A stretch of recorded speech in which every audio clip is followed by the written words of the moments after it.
네, 이광원입니다. 오늘은 기아 니로를 타고 왔어요. 오늘은 기아 니로를 타러 왔어요. 그냥 니로가 아니고 디 올 뉴 니로. 얼마나 뉴하길래 디 올 뉴일까요? 2세대 니로거든요. 개인적으로 뭐 뉴, 올 뉴, 디 올 뉴 이런 거 좀 제발 안 했으면 좋겠는데 전혀 뉴하지 않거든요. 그런데도 아무튼 이번에 또 이름을 디 올 뉴라고 붙였습니다. 아무튼 완전히 새롭게 변신한 니로. 자, 오늘 시승을 통해서 첫인상은 어떨지 알아보겠습니다.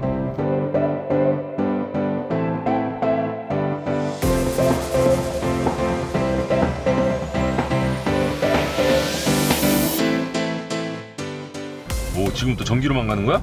오, 이렇게 하면 시동이 들어갔네. 근데 시동이 딱 들어올 때 느낌이 자연스럽구나. 언제 시동이 개입돼서 전기 모터랑 엔진이 둘 다 힘을 내는지 그 과정에서 이질감이 딱히 있진 않아요.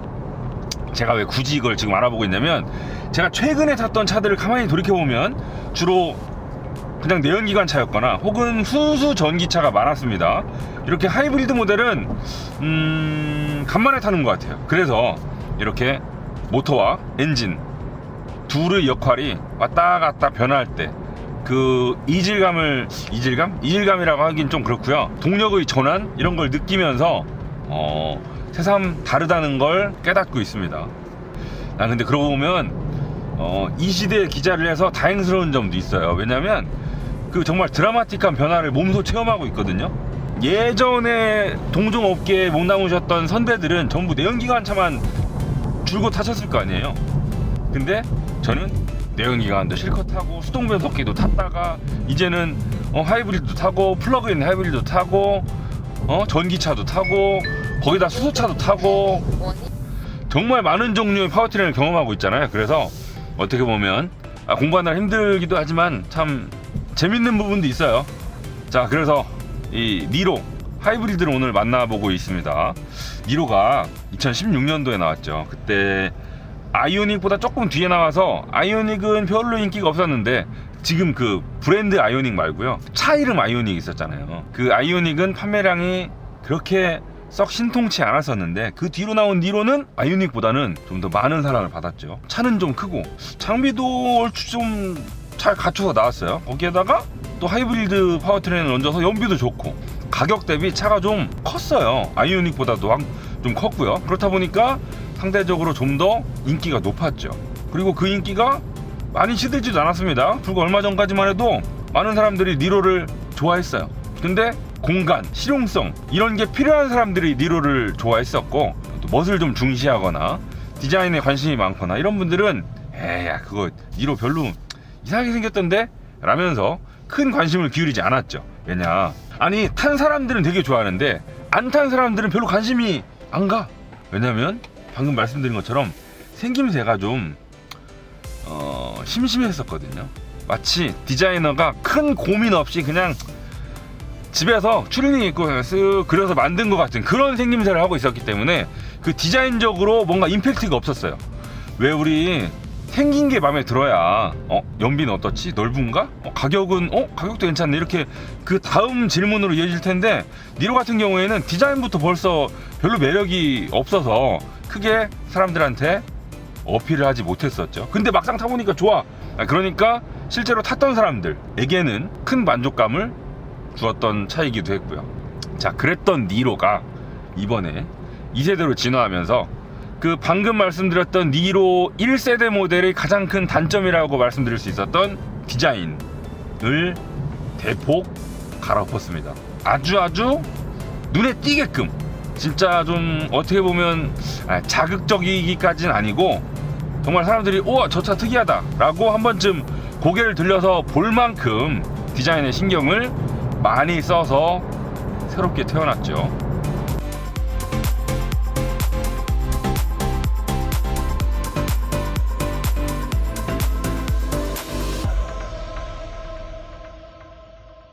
마치 기아에서는 이 2세대 니로를 만들면서 여러분들 그동안 니로를 사랑해주셔서 감사드리고요. 여러분들이 그동안 좀 아쉽다고 말씀을 주셨던 디자인을 이만큼 바꿨습니다. 자, 어때요? 그동안 디자인만 불만이었다면 이제는 이렇게 개선을 했으니 아무것도 불만이 없죠? 라며 소비자들한테 제안을 하고 있는 듯한 느낌이죠. 근데 또 그게 아니더라고요. 뭐가 아닌지는 이따가 차차 말씀드리기로 하고요. 자, 아무튼 그렇게 해서 이 2세대 니로가 태어났는데, 그렇다면 디자인은 그렇다 치고 주행 성능은 어떠냐도 중요하죠. 근데 제가 오늘 시승을 앞두고 자료를 좀 보다 보니까 이번 니로 파워트레인이 1세대 니로랑 달라진 게 거의 없어요. 엔진도 동일하고 모터도 동일하고요. 이게 껍데기만 바꿨나 싶을 정도로 파워트레인에 있어서는 변경사항이 없습니다. 시스템 합산 출력 이런 건 거의 그냥 똑같아요. 하체도 앞쪽 맥퍼슨 스트럿, 뒤쪽 멀티링크 동일하고요. 그래서 그래도 신형인데 좀 동력 성능도 개선을 좀 해줬으면 더 좋지 않았을까 싶은 아쉬움이 살짝 들긴 해요. 근데 그동안 1세대 니로에서도 차가 좀 안 나간다고 불만이 있으셨던 분들은 제가 잘 못 만났거든요. 그래서 뭐 별로 불만 없었다고 하니 그냥 그대로 내놓지 않았나 싶고요. 지금 제가 이렇게 잠깐 타보더라도 아까 주차장에서 나올 때 전기로만 쓱 나가는데 확실히 극저속에서 제공해주는 전기 모터의 토크 덕분에 전혀 스트레스 없이 주차장을 빠져나올 수 있었습니다. 그것도 엔진 시동이 걸리지 않는 상태에서 조용하게. 그리고 또 지금 이렇게 길거리를 나와서 좀 급가속을 하고 싶어서 가속 페달을 깊게 가져가면 시동이 딱 걸리면서 웅 나가죠. 근데 이럴 때 소리, 스마트 스트림 1.6 가솔린 엔진 소리는 별로 말하고 싶지 않아요. 대신 이 전기 모터와의 궁합은 꽤 좋아 보이거든요. 전기 모터와 엔진이 각각 치고 빠짐에 있어서 전혀 이질감이 없습니다. 서로 자연스럽게 아주 친한, 손발이 잘 맞는 친구 같아요. 저속에서는 전기 모터가 힘을 쭉 실어줘가지고 엔진이 제 실력을 발휘하기 전에 차를 가뿐하게 밀어내 주고요. 또 속도가 좀 어느 정도 붙은 상태에서는 전기 모터 대신 비로소 엔진이 힘을 발휘하기 시작하고요. 이게 두 가지 영역에서 각자 장점을 잘 살리고 있기 때문에, 그리고 그 바톤을 서로 이질감 없이 주고받고 있기 때문에 좋아, 상당히 훌륭한데요. 그리고 주행 모드가요, 재밌는 게 에코와 스포츠 딱 두 가지 종류밖에 없습니다. 그러니까 이 니로 하이브리드는요, 에코 모드가 그냥 디폴트예요. 거기에서 가끔 내가 좀 쏘고 싶다 그럴 때만 스포츠를 놓으시면 되는 거고, 평상시에는 그냥 에코로 타시라. 자, 그렇다면 지금 평상시 에코 모드에서는 차가 어떻게 달리는지 볼까요? 일단 이렇게 밟아요. 쭉 가죠. 이 바늘이 지금 바삐 차지와 에코 사이를 왔다 갔다 하고 있어요. 왔다 갔다. 그다음에 좀 가속 페달을 깊게 밟으면 파워까지 쭉 넘어가겠죠. 요때 느낌. 요때 가속하는 요 느낌. 엔진과 전기 모터가 힘을 합친 시스템 합산 출력이 140마력을 조금 넘는 수준이잖아요. 그리고 공차 중량도 1.4톤이 살짝 넘는 정도죠. 그렇다 보니 이렇게 딱 급가속 꾹 밟았을 때 차를 밀어내는 능력이 자극적이거나 펀치감을 주거나 그런 건 없습니다. 근데 또 그렇다고 가자, 차 왜 이렇게 안 가, 이 정도도 아니에요. 그냥 가속하네, 이런 느낌. 근데 이건 이 니로의 포지션을 봤을 때 저는 욕하고 싶지 않아요. 니로 연호분들은 그냥 이렇게 타고 다니시고 연비가 얼마나 잘 나오느냐, 얼마나 편안하게 이동을 하느냐, 얼마나 공간이 넓어서 짐을 내가 스트레스 없이 실을 수 있느냐, 이런 걸 훨씬 더 중요하게 생각하시는 오너분들이기 때문에 요 정도 가속감을 연출해준다고 해서 전혀 욕하고 싶지 않습니다. 그리고 지금 이렇게 에코 모드일 때는 이 운전대 뒤에 시프트 패드를 당기시면, 자, 딸깍 딸깍, 여기 배터리 게이지 바로 옆에 레벨 1, 2, 3가 나오죠. 이렇게 하면 한 칸, 이렇게 하면 두 칸, 이렇게 하면 세 칸. 제가 한 칸, 두 칸, 세 칸 단계가 올라감에 따라서 회생제동 장치가 많이 개입하고 속도도 그만큼 더 크게 줄어듭니다. 자, 그리고 여기서 또 재밌는 거, 주행 모드를 이제 스포츠로 바꿔봅시다. 자, 그러면 방금 제가 말씀드렸던 이 시프트 패드의 역할이 바뀌어요. 이제는 회생제동의 개입 정도를 바꾸는 게 아니고 기어 단수를 조작하게 됩니다. 뒤에서 자 다운 3단 업 4단 업 5단 업 6단 DCT 변속기의 기어 단수를 바꾸는 역할로 바뀝니다. 되게 재밌는 설정이죠. 그리고 이 스포츠 모드일 때는 차가 나가는 느낌도 아 매뉴얼이구나 미안해요. 왜 차가 안 가나 했네. 자 예. 여러분 니로는요 스포츠 모드 쓰지 마세요. 뭐가 스포티해졌는지 모르겠어요. 그냥 계기판 그래픽 좀 바뀌고요. 조금 더 민감해진 것 같긴 한데 그 가속 페달에 대한 엔진의 반응이 살짝 더 민감해진 듯 하긴 합니다만 뭐 스포츠 모드를 놨다고 해서 차가 더 얼마나 더 스포티해지는지 잘 모를 정도로 바뀌기 때문에 그냥 에코로 타고 다니시면 될 것 같고요. 자 그리고 과속방지 턱을 얼마나 잘 넣었나? 이 니로의 차급이 아주 비싼 차도 아니고 아주 뭐 대형차도 아니고 고급차가 아니잖아요. 그래서 어느 정도 짐작 가능한 소형차 특유의 승차감이 날 거라는 건 예상을 했었습니다. 이런 차들이 정말 승차감을 말씀드리기가 애매해요. 이 승차감을 단단하다고 해야 될지 부드럽다고 해야 될지 되게 그 중간에 있는 차거든요. 봐봐 이런데 아주 안 좋은 길 있죠. 혹은 맨홀 뚜껑 이런 데는 봐봐 이런 데 통통통통통통 이런 건 잔진동 통통통통 거리는 그런 요철이 엉덩이로 생각한 거보다는 좀 더 많이 넘어오네요. 지금 이런 데 통통 통통통통 이런 데 통통 퉁퉁퉁퉁 이런 거 그 다리 이음매 맨홀 뚜껑 이런 그 자잘자잘한 요철들이 예상보다는 좀 솔직하게 실내로 넘겨주는 것 같아요. 이걸 좀 나쁘게 말하면 에이 야 이 차 좀 투덜거리는데? 라고 하실 수도 있고요. 승차감에 대해서 거부감이 없으시고 또 스포티한 주행을 즐기시는 분들이라면 별 불만이 없으실 수도 있고요.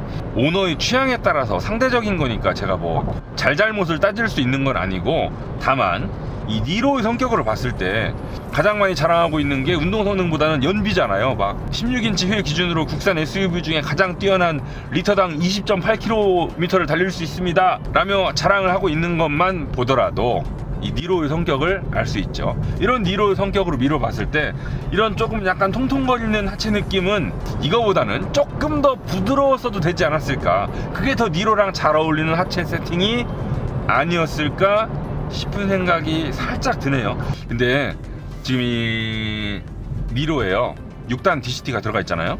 그렇게 DCT이긴 하지만 어지간한 자동 변속기보다도 느려요. 이 DCT는 듀얼 클러치 변속기 특유의 빠른 변속 감각, 운전 재미 이런 건 전혀 추구하고 있지 않고요. 그냥 그 자동 변속기 대비 출력 손실이 적은 점, 그래서 연비를 높일 수 있는 점, 이것만 추구하고 있습니다. 그래서 그 수동 변속을 통해서 운전 재미를 추구하실 수는 없다.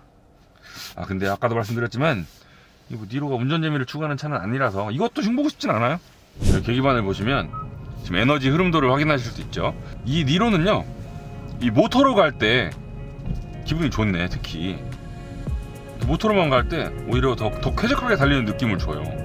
자, 저희가 지금 시즌 코스 중에 이 미사리 조정 경기장으로 들어왔거든요. 그 순간 계기판에 그린이라고 아이콘이 하나 떴죠. 지금 이것도 이번 니로에서 되게 기아 자동차가 자랑하고 있는 부분 중에 하나입니다. 이 그린존 드라이브라고 부르던데, 자, 이 니로를 타고 스쿨존 혹은 지금 여기 미사리 조정 경기장 같은 곳, 그러니까 깨끗하고 조용하고 천천히 달려야 되는 공간, 이런 곳으로 들어오면요 이 지오 펜싱 기술을 통해서 지금 이 니로가 그린존에 들어섰다는 걸 감지하고 우리한테 여기서는 좀 천천히 달리시고요, 엔진 방방되지 말아주세요 하고 정보를 주는 겁니다. 그러면 이 니로는 그린존에 들어왔다는 걸 알게 되는 순간 가능한 한 전기 모터로 달리게 되는 거죠. 이건 정말 국산 브랜드의 장점을 10분 써먹는 거예요. 이런데 2열 승차감 별로예요? 이거는 카랩의 의견과는 상관없고요. 송복규 개인의 의견입니다. 제가 봤을 때는요, 이거 패밀리용으로 봤을 때는 좀 딱딱한 편인 것 같아요. 이거보다 좀 더 부드러웠으면은 2열에도 뭐 가족들이나 애기들 탈 거 아니에요. 그쵸. 그거에 좀 맞을 것 같은데 제가 개인적으로 탔을 때는 딱딱한 게 좋은데 가족이 타기에는 조금 불편할 수 있다 생각합니다. 나도 동감. 자, 그러면 여기에서 우리 지난번에 서울 모빌리티 쇼에서 니로 디자인 대충 살펴보긴 했잖아요. 근데 그때는 시간도 짧았었고 또 실내 디자인까지는 공개하지 않았었거든요. 오늘 여기서 실내 디자인도 한번 살펴봅시다. 자, 조금 전에 말씀드린 것처럼 이 1세대 니로가요, 인기는 좋았는데 디자인 때문에 조금 더 큰 사랑을 받지 못했었죠. 이번에 2세대 니로는요, 그 부족했던 디자인은 진짜 대폭 신경 써서 만든 느낌이 빵 납니다. 차에 좀 관심이 없는 사람들도 저 차 좀 특이하게 생겼네 라고 볼 수 있는 여지를 많이 담아냈죠. 일단 얼굴에서도요, 기아 자동차의 상징이라고 할 수 있는 타이거 페이스, 그 타이거 노즈, 이걸 여기 이렇게 파는 게 아니고 얼굴 전체를 활용해서 이렇게 파여지게끔 크게 집어넣었죠. 그리고 신형 엠블럼 역시나 한 5만 배는 더 멋있는 것 같고요. 또 헤드램프도 요 크롬 라인 아래로 이렇게가 헤드램프인데 상당히 구조가 독특하죠. 기아 자동차가 요즘 나오는 신차에 항상 공통적으로 집어넣고 있는, 그러니까 심장 박동에서 영감을 받았다고 하고 있는 주간주행 등도 이렇게 박동처럼 두둥 이렇게 집어넣었고요. 그리고 이거 빠뜨릴 뻔했네요. 여기 보시면 잘 안 보이는 구석에 구멍이 하나, 둘, 셋 뚫려 있습니다. 이건 아까 그 관계자분한테 여쭤봤더니 여기로 들어간 바람이 이 엔진룸 전체의 온도를 조금 다운시켜주는 역할을 하고 있다고 하네요. 자, 그리고 얘는 사실 얼굴도 좀 독특하게 생기긴 했지만 옆모습에서 그 디자인 포인트들이 많이 있어요. 지금 참 운이 없게도 저희가 검정색 시승차를 받았습니다. 그래서 지금 제가 앞으로 말씀드리려고 하는 게 시각적으로 지금 잘 안 보여요. 다른 색깔 차를 받아왔어야 하고 잘 이해가 되실 텐데 저희 인서트로 넣어 드릴 테니까 참고 부탁드립니다. 제가 말씀드리려고 하는 게 이 휠하우스 주변, 그리고 앞에서부터 뒤까지 쭉 이렇게 이어지는 클레딩이거든요. 다른 차들에서는 별로 이런 터치를 볼 수 없죠. 이 앞쪽 하단부에다가 되게 센 액센트를 한번 빵 줬어요. 검정색 파츠 이렇게, 그죠?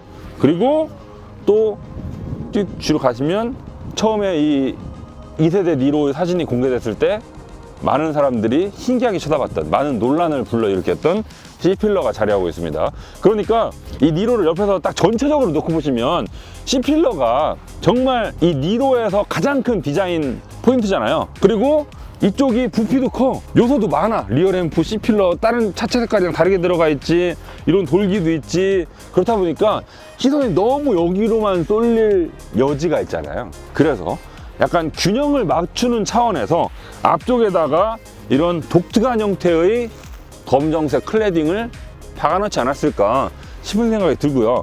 혹시 C필러를 차체랑 같은 색깔로 그냥 평범하게 구입을 하시더라도 그 SUV의 맛을 좀 더 강조할 뿐이지 뭐 한쪽만 검정색이라고 해서 이상하진 않으니까 걱정 안 하셔도 되고요. 자, 본격적으로 C필러 얘기를 해볼까요? 이건 그냥 차체랑 동일한 컬러로 그냥 뽑으실 수도 있고요. 최상위 트림인 시그니처에서 20만원짜리 엣지팩을 체크하시면 검정색 혹은 짙은회색 둘 중에 하나로 들어갑니다. 좋아요. 저는 뭐 이렇게 니로같이 레저 활동에 많이 쓰이고 젊은 사람들이 많이 구입하는 차에다가 이런 신선한 시도를 했다는 점 좋습니다. 저는 다만 걱정되는 게 있어요. 다 좋은데 가격도 20만원이면 넣을만 하거든요. 충분히. 이거 만약에 그 랩핑샵 가지고 이만큼 랩핑하더라도 20만원 더 할걸요? 그래서 가격도 좋고 뭐 이런 시도를 했다는 점도 좋고 디자인도 나쁘지 않고 다 좋아요. 다만 하나 걱정되는 게 뭐냐, 만약에 엣지팩을 집어넣지 않고 얘랑 같은 차체 색깔로 뽑으시잖아요. 그러면 얘도 플라스틱이고요, 여기도 범퍼니까 플라스틱이잖아요. 근데 또 여기는 철판이란 말이에요. 또 이 면과 이 면이 살짝 각이 곡면이긴 하지만 조금 바뀐단 말이에요. 그래서 이걸 도색했을 때 과연 이 판이 사람 눈에 같은 컬러로 보일 것이냐, 그게 좀 문제거든요. 아까 전시장에서 다른 컬러의 니로를 제가 유심히 봤어요. 그랬더니 제 걱정처럼 얘랑 색깔이 좀 다르더라고요. 바닥면이 철판이냐 플라스틱이냐에 따라서, 그리고 또 이 면의 방향에 따라서 똑같이 도색을 해도 색이 달라 보여요. 그렇기 때문에 이 판의 색깔 과연 어떻게 동일하게 연출을 했을까 조금 걱정이 됩니다. 벌써 아까 보니까 좀 달라서 모르겠어요. 아무튼 뭐 요건 검정색이든 회색이든 아니면 그냥 차체 컬러로 뽑으셨든 어떻게 선택을 하셨든 나중에 한 3년 타시다가 이 부분 나도 색깔 좀 바꿔볼까 하시면 얼마든지 랩핑하실 수 있는 부분이기 때문에 저는 니로를 구입하시는 분들한테는 선택지가 하나 남아있는 꼴이고 상당히 좋다고 보여집니다. 랩핑은 모브앤번트에서. 그리고 아까 관계자분 설명을 또 들어보니까 뭐 여기 구멍이 뚫려 있는 건 지난번에 모빌리티 쇼에서도 확인을 했었거든요. 근데 지금 C필러를 이렇게 만들면 공기역학적으로는 사실 좋을 게 없답니다. 되게 불리하대요. 근데 그 불리함을 줄이기 위해서 여기로 들어간 공기가 여기를 나오게끔 처리를 했고, 또 고속으로 달리다 보면 이렇게 매끈하게 면이 오다가 탁 부딪히는 부분이 있을 때 여기서 자칫하면 휘파람 소리가 날 수 있거든요. 막 바람 깨지는 소리. 그건 풍동실험장에서 테스트를 하기 전까지는 몰라요. 근데 요것도 다 테스트를 거쳐서 하자 없이 만들었다고 하니까, 그래서 뭐 이 점에 대해서는 아직까지는 별 문제가 없을 걸로 보여집니다. 자, 그리고 뒷모습 이뻐요. 지금 이 2세대 니로 2019년에 나온 하바니로라는 컨셉트카가 있었는데 그 차를 기본으로 양산화 시킨 거죠. 그 차의 디자인 특징들이 많이 묻어 있어요. 뭐 조금 더 그 컨셉트카랑 더 닮았으면 싶긴 한데 뭐 이 정도만 해도 좋습니다. 그리고 저는 다 이쁜데 아쉬운 거 딱 2개. 제가 맨날 말씀드리는 거 요거 하나 여기다 넣지 그랬냐, 요거 하나. 그 다음에 또 깜빡이를 또 범퍼에 달아줬어요. 서울 시내처럼 차가 따닥따닥 붙어 있는 경우에 깜빡이가 이렇게 아래쪽에 달려 있으면 켜도 안 보여요. 앞차 바로 앞에 있는 차가 깜빡이를 켰는지 안 켰는지 운전석에서 잘 안 보입니다. 제발 깜빡이 좀 더 이상 범퍼에 달아주지 마시고 여기 어디다 같이 달아주세요. 제발 좀. 잘 안 보여요. 예? 그리고 그나마 이거 실컷 욕하다가 또 신호를 여기 딱 보니까 여기도 너무 멋있네. 보세요. 이 C필러 끝에 리어램프가 딱 뭉치로 달려 있는데 이 뒤쪽 덩어리 안으로 딱 들어가 있어. 이 레이어드 스타일 처리. 이게 너무 멋있지 않아요? 야, 그리고 또 끝이 아니야. 여기에서 또 보조제동등을 봤더니 길이가 여기서부터 반대편 끝까지 길게 들어와요. 야, 램프만큼은 짱. 방해지등 빼고요. 자, 이번에는 The All New 니로의 운전석입니다. 일단 이렇게 딱 보면 진짜 최신 기아의 실내 디자인 느낌이 물씬 납니다. 이렇게 쫙 운전석을 크게 감싸는 이런 레이아웃. 그리고 이런 단순한 면 처리들. 평면, 물론 완전 평면 아니지만 되게 단순하게 쫙쫙 펴져 있죠. 선들이 길게 쫙쫙 싹싹 무슨 그 치마 주름처럼 쫙쫙 펴져 있습니다. 그래서 되게 포근한 느낌이 들어요. 그리고 또 운전석 정면에는 약간 각을 줘서 운전자를 향해서 이렇게 디스플레이 2개가 나란히 펼쳐져 있습니다. 그 아래쪽에는 이 역시도 다른 기아차에서 많이 볼 수 있는 공조장치와 인포테인먼트 시스템 메뉴를 왔다 갔다 할 수 있는 조작부 똑같이 들어가 있고, 전자식 기어 다이얼 들어가 있고요. 그 다음에 열선, 동부, 운전대 열선, 오토홀드 등등등등. 그 다음에 시동 버튼, 주차 브레이크 쭉 있고요.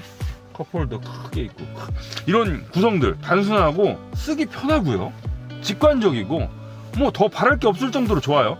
이런 공간 처리 봐봐요. 이 안에 또 앰비언트 라이트도 들어오죠. 지금 밝아서 안 보이는데 현재도 켜져 있거든요. 그 다음에 또 여기 이렇게 쓱 나오면서 에어벤트로 이어지는 이런 거 봐봐요. 멋있어요 진짜. 좋아요. 특히 현대 기아차가 잘하는 게 있죠.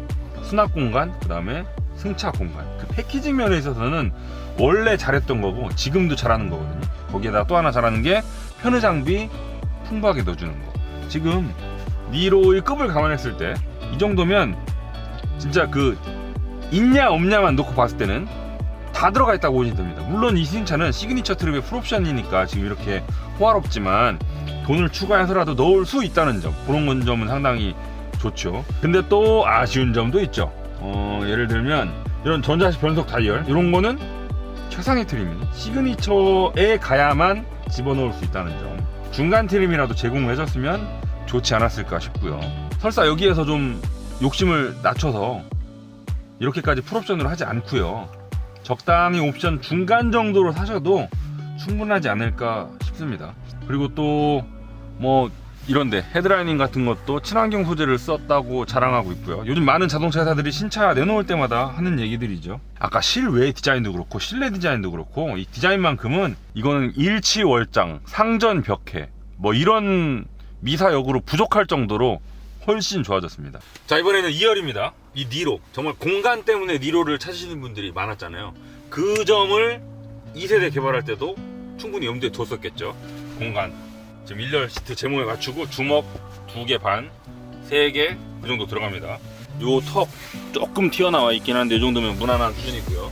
머리 공간 요 정도 보이시죠? 우와, 주먹 세워서도 하나 들어가고는 것도 남네. 그래서 전반적으로 공간은 1세대도 넓었지만 2세대도 충분히 넓다.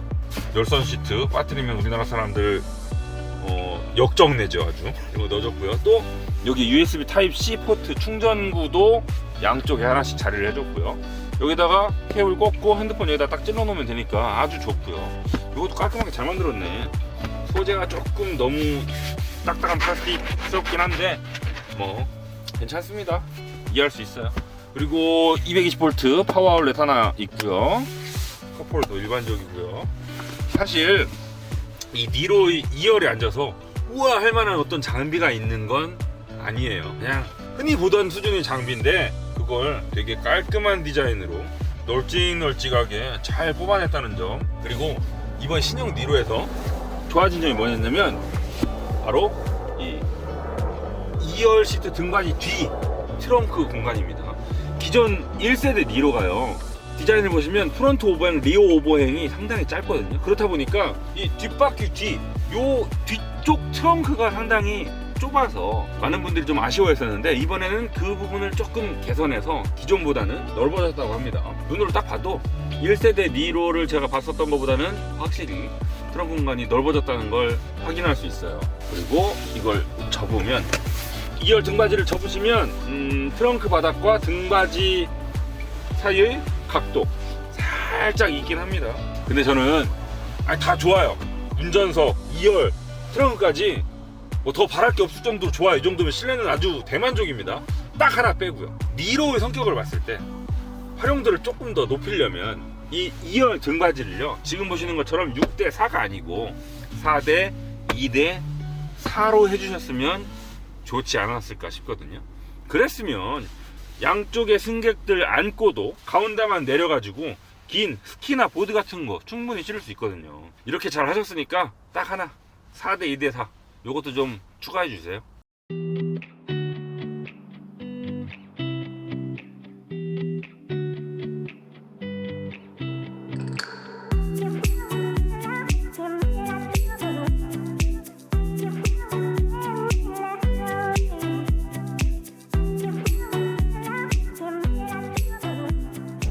자, 이제는 출발했던 곳으로 돌아갑시다.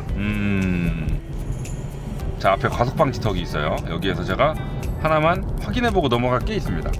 과속방지턱에서 쭉 감속, 그 다음에 45도로 넘어요. 그러면 사실 제가 뭘 느껴서 말씀드리는 건 아니고요. 굳이 왜 과속방지턱을 45도로 넘었냐면 지금 이 니로 하이브리드의 리어 서스펜션이 멀티링크라는 점을 말씀드리고 싶었었기 때문이에요. 보통 현대기아차의 2급 SUV들이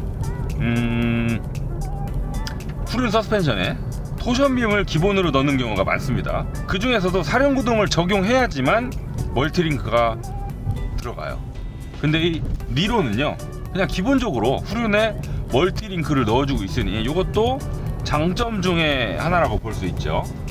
니로 오늘 타보니까요, 차는 좋아요. 일단 디자인, 아마 짐작컨대 기아자동차가 2세대 니로를 2세대가 아니죠, 디올뉴 니로를 만들면서 가장 개선하고 싶었던 것 중에 하나가 디자인이 아니었을까 싶고요. 디자인을 아까 영상 찍으면서 찬찬히 한번 봤더니 어느 앵글에서 보건 어느 부품을 보건 확실히 기존 니로보다는 좋아졌습니다. 실내외 통틀어서 디자인은 뭐 기아자동차가 의도했던 바대로 잘 뽑아 나온 것 같아요. 그래서 그런지 사전 계약 대수도 상당히 많이 나왔고요. 16,300대인가. 그리고 또 특이한 게 그 사전 계약자들의 연령대를 보니까 기존 1세대보다 20대, 30대가 많아졌대요. 디자인에 대해서 젊은 사람들이 상당히 좋게 평가하고 있다는 뜻이기도 합니다. 그리고 주행 성능, 뭐 앞서도 말씀드렸지만 파워트레인은 크게 달라진 게 없습니다만 비교하지 않고 그냥 딱 디올뉴 니로의 주행 성능을 오늘 잠깐 달려보며 느껴본 바로는 준수해요. 뭐 딱히 뭐 인상적인 것도 없고요. 크게 부족한 점도 없습니다. 소음, 출력, 뭐 하이브리드 파워트레인의 이질감, 엔진과 모터의 조화, 전반적으로 크게 흠잡을 부분이 없어요. 6단 DCT도 그냥 무난해요. 뭐 크게 뭐 수동 변속 시간이 느리긴 하지만 거친 거보단 차라리 느린 게 낫죠. 특히 이런 니로 같은 차에 쓰였다면 더욱 더요. 자, 그래서 디올뉴 니로 전반적으로 오케이 디자인 굿, 주행 성능 오케이. 자, 근데 여기서 문제가 하나 남았죠. 가격. 사전 계약 하신 분들 얘기로 봐도 그렇고 디올뉴 니로의 가격이 조금 지나치게 비싸게 나온 게 아니냐라는 말들이 지금 있어요. 제가 기존 니로와 디올뉴 니로의 가격표를 나란히 띄워놓고 봤더니 아닌 게 아니라 한 200 몇십만원, 300만원 그 정도, 트림에 따라서 다르긴 한데 대략 그 정도 가격이 올랐더라고요. 그 정도면 절대 가격이 조금 오른 게 아니거든요. 거의 차값이 10% 오른 거예요. 그죠? 많이 오른 겁니다. 그럼 보통 이럴 때 자동차 회사들이 단골로 하는 얘기가 있죠. 차값이 오르긴 했습니다만 그만큼 장비도 추가됐기 때문에 실제적으로는 오른 게 아니에요 라고요. 근데 디올뉴 니로는 이번 가격 상승폭 대비 장비 추가폭이 글쎄요, 물론 더 좋아지긴 했습니다만 더 많이 들어가고 가격이 오른 것만큼이냐 그 정도가 라고 했을 때 글쎄요, 크게 납득이 안 되죠. 그래서 좀 지나치게 많이 오른 게 아니냐 싶은 생각이 솔직히 좀 들고요. 또 요즘 2022년도 경제 키워드를 봤더니 인플레이션이 가장 1등으로 꼽히고 있더라고요. 인플레이션. 원래는 어떤 새로운 상품이 나왔을 때 가격이 너무 비싸면 소비자들이 이렇게 생각을 합니다. 이거 너무 비싼데? 에이, 나중에 가격 좀 떨어지면 다음에 사야지 라고 생각을 하거나, 혹은 야, 이거 왜 이렇게 비싸? 에이, 다른 거 뭐 경쟁 모델 찾아봐야지 하고 눈을 돌리죠. 근데 이렇게 인플레이션이 와버리면 소비자들 입장에서 가격이 올랐을 때 다음에 사야지 혹은 다른 걸 사야지 라고 판단할 수 있는 여지가 없어져 버려요. 모든 게 동시에 다 올라버리니까 뭐 그 물건이 필요하다면 그 물건을 당장 살 수밖에 없는 상황이 벌어지거든요. 물론 기아자동차가 그래서 디올뉴 니로의 가격을 올렸다고 말씀드리는 건 아니고요. 정황상 앞으로 이 차뿐만 아니고 다른 차들도 가격이 좀 오를 수 있겠다. 그래서 니로도 조금만 더 착한 가격표를 달고 나왔다면 이렇게 잘 만들어진 크로스오버 SUV 보다 많은 사람들이 편한 마음으로 선택하실 수 있지 않을까 싶은 생각이 드네요.